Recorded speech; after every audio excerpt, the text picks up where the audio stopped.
Abrimos, señoras y señores, la tertulia en este viernes que es 30 de julio del año 2021. Voy saludando a quienes nos acompañan en la mesa. Marcia Collazo, buen día. Buen día para todos, para ti, para toda la audiencia. Alejandro Val, ¿qué tal? Buen día, Emiliano, compañeros y audiencia. Juan Grompone, ¿todo bien? Buen día para todos, todo bien.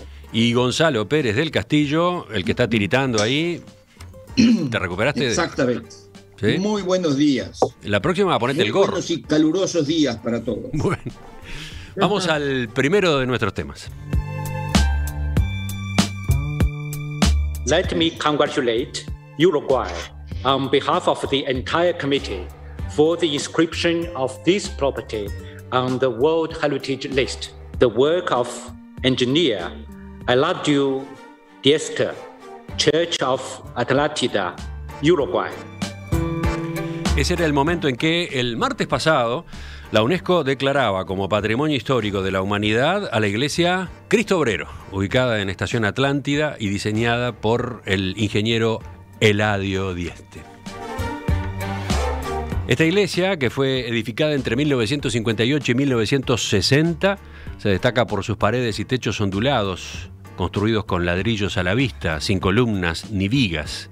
A su lado tiene una torre de 15 metros de altura, también de ladrillos, con paredes caladas.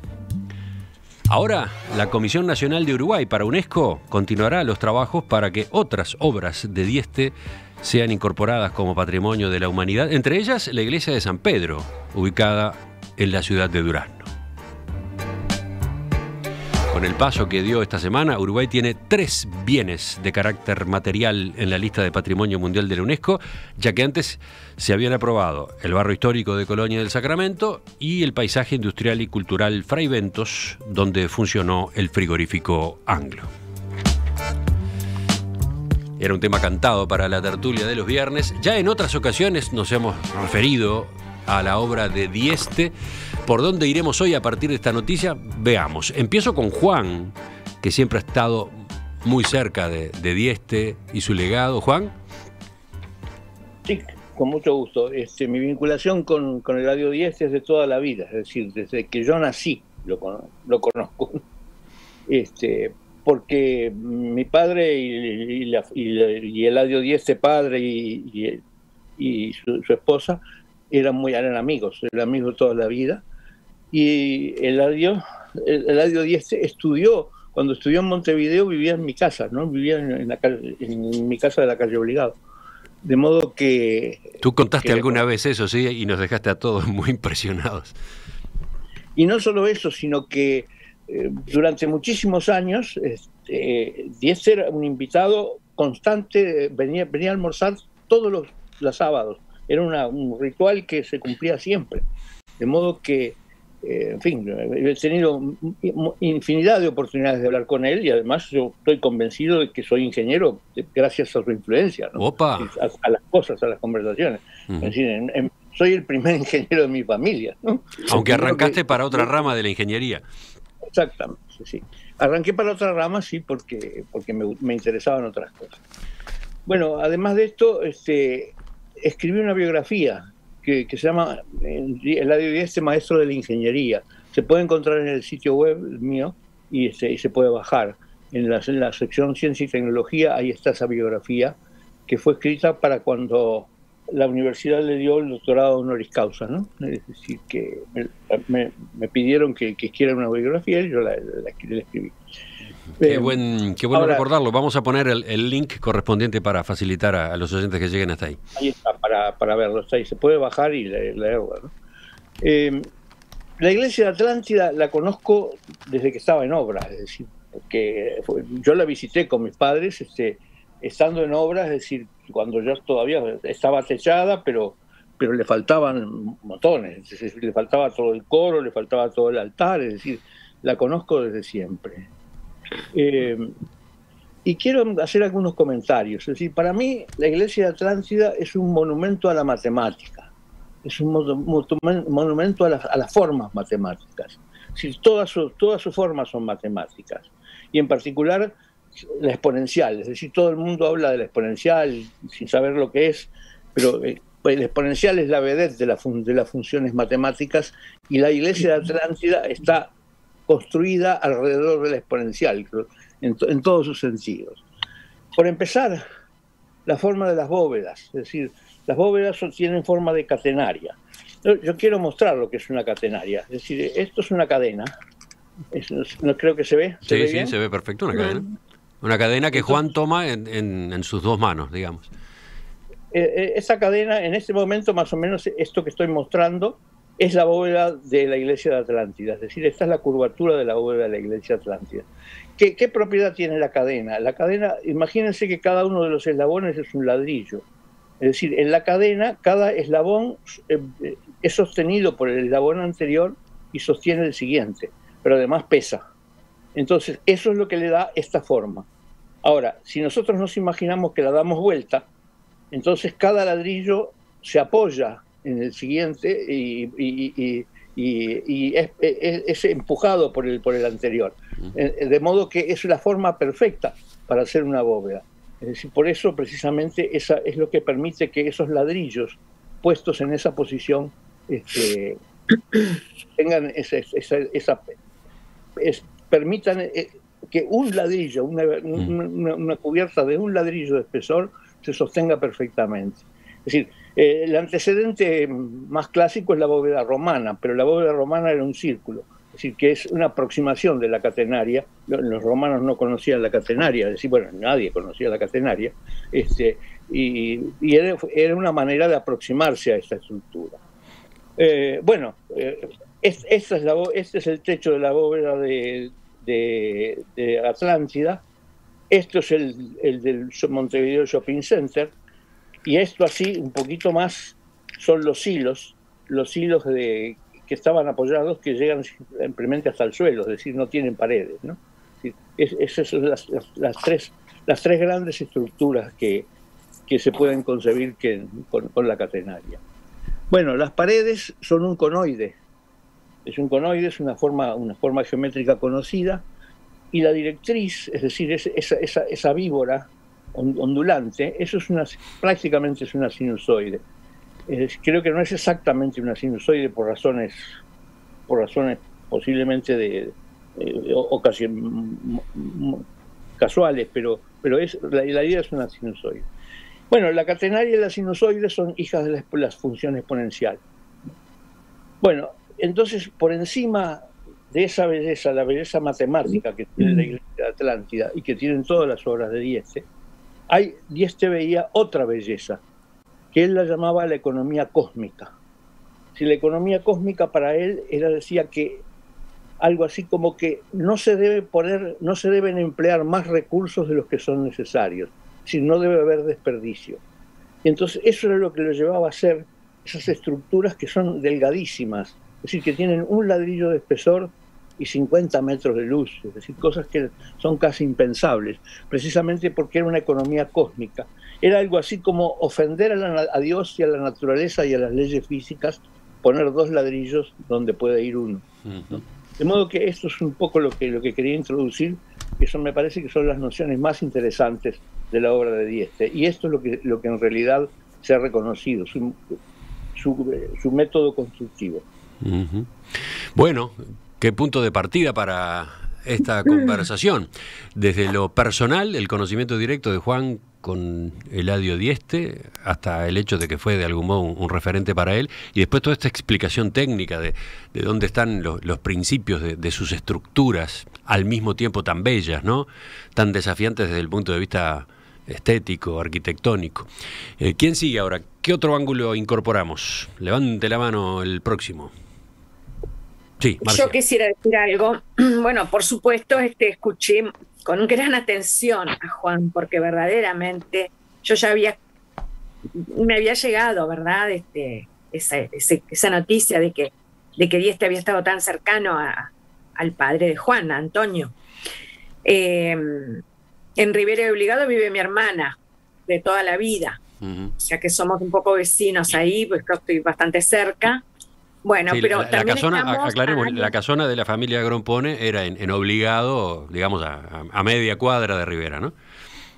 Sí, pero también estamos cercanos con otros tiempos y otros espacios, y por eso yo quería referirme a Dieste.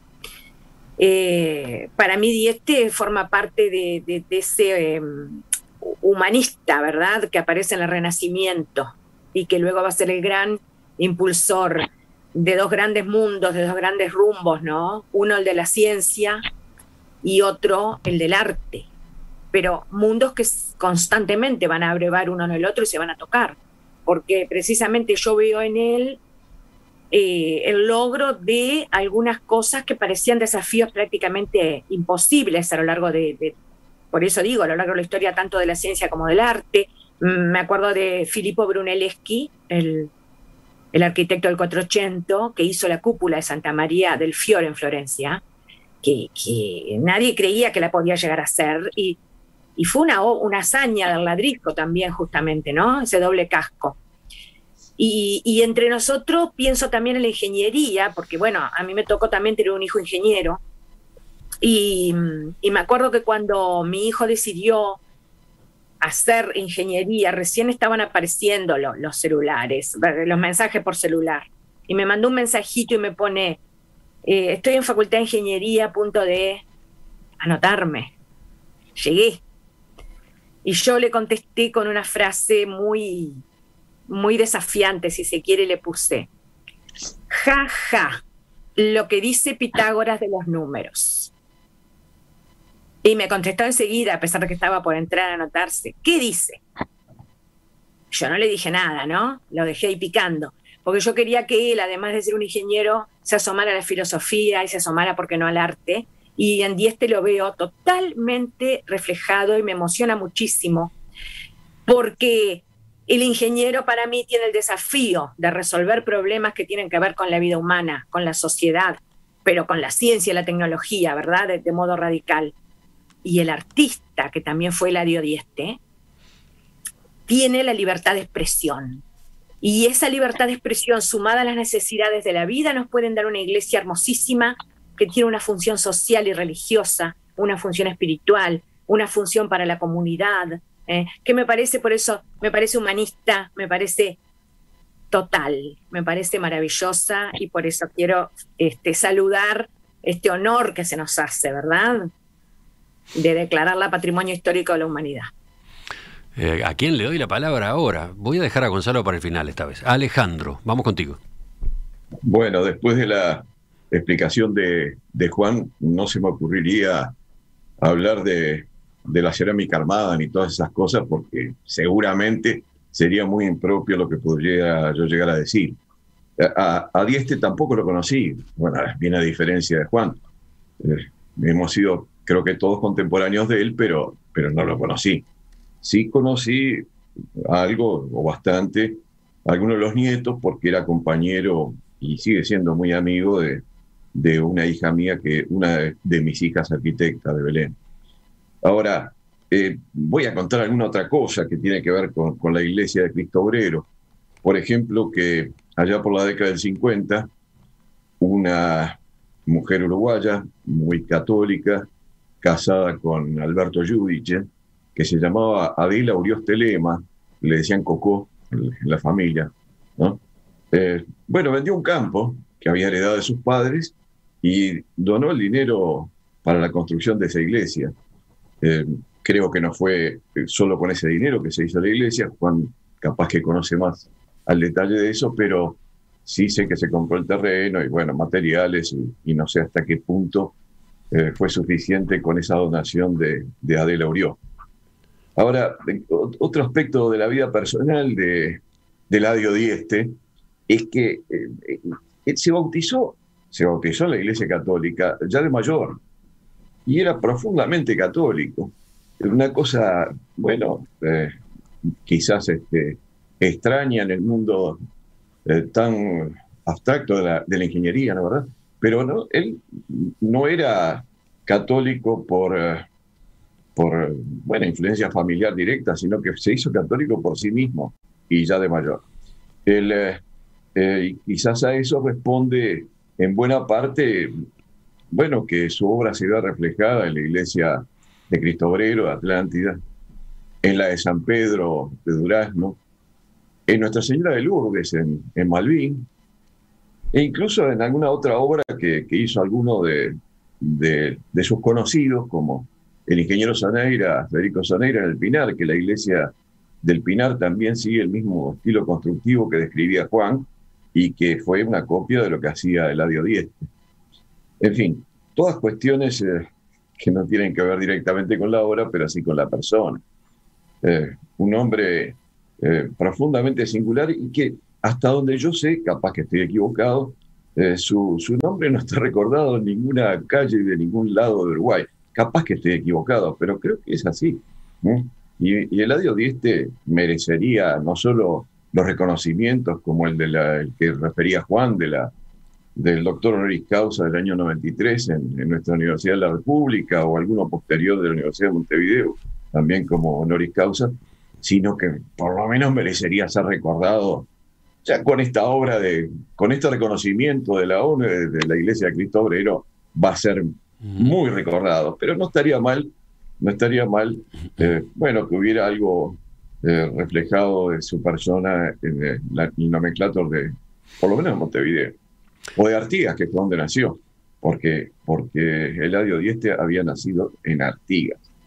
Bueno, por ahora te dejo ahí, Emiliano, para que hable Gonzalo, que no sé qué está por hablar, aún está contigo. Y antes de pasarle un par de mensajes, busco entre los de la audiencia. Ignacio dice que Dieste logró que prosaicos galpones y depósitos fueran verdaderas obras de arte.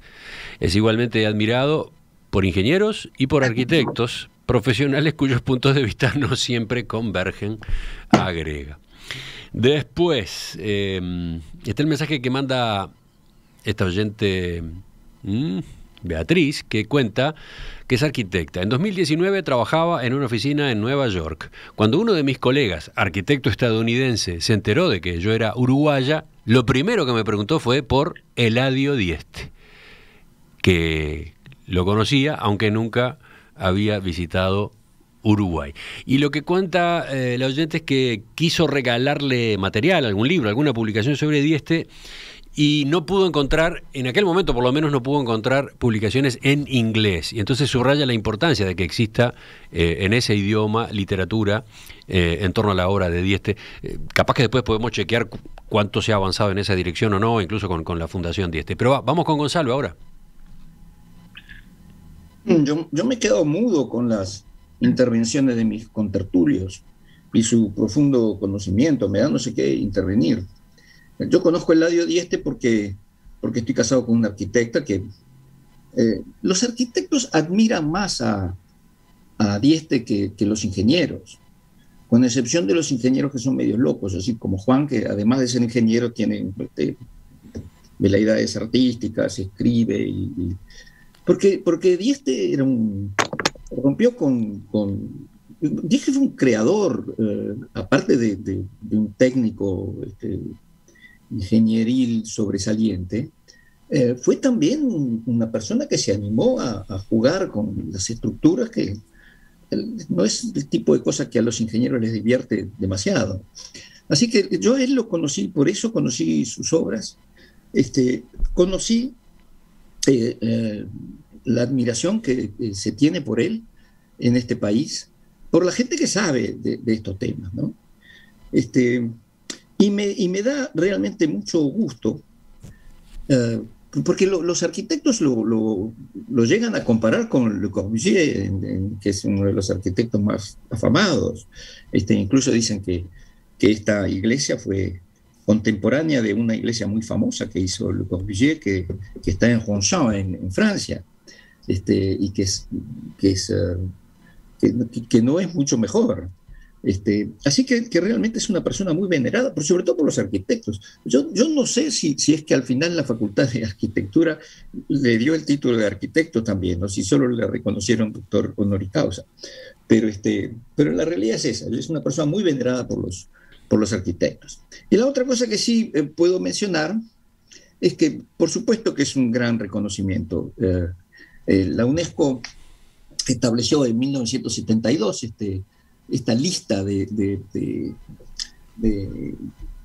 patrimonios culturales y naturales de la humanidad, que es una lista en la cual es muy difícil acceder, pero que también lleva un montón de compromisos, porque una vez que te han nombrado patrimonio cultural o natural, tú tenés la obligación de preservar eso. Y dice claramente en la convención que con los recursos del país, y solo cuando estos estén agotados, con la cooperación internacional. Y hay una serie de obligaciones que van con la Declaración de Patrimonio Cultural. Así que eso pone también al Uruguay ante un desafío. Uh-huh. Yo creo que eso es importante decirlo también, ¿no? Es un honor entrar en la línea cultural. Sobre eso de la conservación, Emiliano. Dale.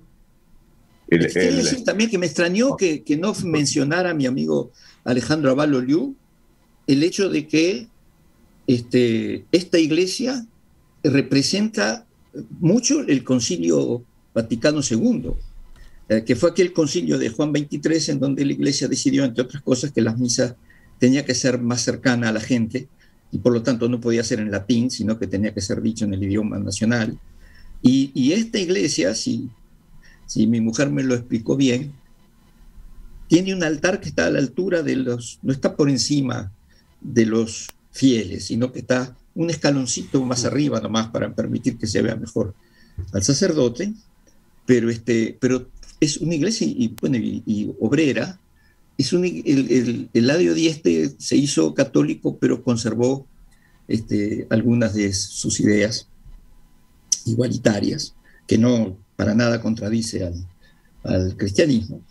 Pero me extrañó que Alejandro no mencionara eso, porque es un catolicismo post-Concilio Vaticano II. A ver, Alejandro, sí. Les puedo leer unas palabras textuales de Eladio Dieste, que no quiero desaprovechar la oportunidad. Sí. Cuando Eladio Dieste diseñó, digamos así, esta iglesia, habló del pueblo de Atlántida y dijo textualmente que era uno de esos informes agrupamientos que no llegan a ser una aldea y que muestran, estamos hablando del año 58, creo, y que muestran con la maciza claridad de la arquitectura el desorden y la injusticia de nuestras sociedades. Es un pueblo de obreros y campesinos que surten al balneario de lechugas y albañiles y muchachas de servicio. Y recordar también que Eladio Dieste no solamente tuvo una gran esperanza en el bienestar y en la justicia social, sino que además integró el Partido Demócrata Cristiano y fue candidato a intendente por Artigas por el Frente Amplio. Sí, en estos días han estado circulando justamente las fotografías de la papeleta de votación, ¿no? Del año 1971, la lista 1808, Partido Demócrata Cristiano, era el lema que se usaba, ¿no? Por el Frente Amplio en ese momento, Partido Demócrata Cristiano, Frente Amplio, sublema Frente del Pueblo, y efectivamente el candidato titular a la intendencia de Artigas, con su foto, etcétera, ingeniero Eladio Dieste. Otros oyentes recuerdan que además por esa actividad política, por esa incursión en la política, Dieste fue perseguido durante la dictadura. Alejandro. Bueno, sí, creo que Dieste después se abrió un poco no del Partido Demócrata, sino del Frente Amplio mismo, pero bueno, eso no viene al caso. Lo que le quería contar a Gonzalo es que en realidad sí, era hasta un precursor del Concilio Vaticano II, pero no fue consecuencia del espíritu del concilio porque prácticamente la obra comenzó antes del concilio. Claro, sí, digamos que se inscribe en el ambiente del concilio, pero es previa, es anterior, ¿no? Efectivamente, Emiliano. Y por otro lado, quería hacer notar respecto a otra cosa que dijo sobre la conservación Gonzalo, que yo no lo conozco por mí mismo, pero mi hija Belén me comentaba que la obra está muy bien conservada, apenas algunos retoques han debido hacerse. Lo único que tiene es algún problema no importante, pero sí algún problema de napas de agua en la parte del subsuelo de la iglesia, o llamémosle la base de la iglesia, que también dicen que es fruto de que se talaron muchos árboles en las cercanías o algo por el estilo. Capaz que Juan, que me está diciendo que sí, lo puede ampliar, pero dicen que no es una cosa muy grave y que es controlable, por lo menos lo que me dice mi hija.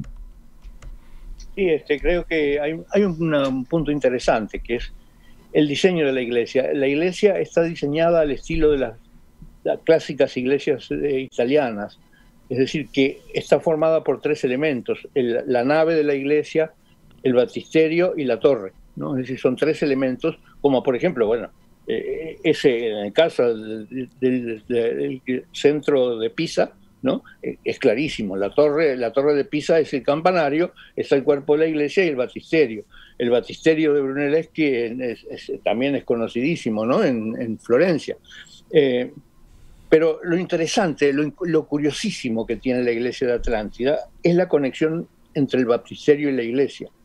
El baptisterio se entra, es subterráneo, se entra por el frente de la iglesia. Entonces se desciende por una escalera, y entonces en esa forma subterránea ocurre el bautismo, y luego hay una escalera que permite ingresar a la iglesia. Es decir, que es la idea de Dieste que tenía de lo que significa el bautismo. Es decir, uno no entra creyente, es bautizado y entonces ingresa a la comunidad. Ahora, ese baptisterio precisamente, que es subterráneo, es el que se empezó a inundar por las filtraciones de agua. Y las filtraciones de agua ocurrieron precisamente porque se talaron unos bosques de eucaliptus. El eucaliptus es un gran consumidor de agua, de modo que el nivel del agua en ese arenal donde está construida la iglesia, subió unos metros, y entonces inunda el baptisterio.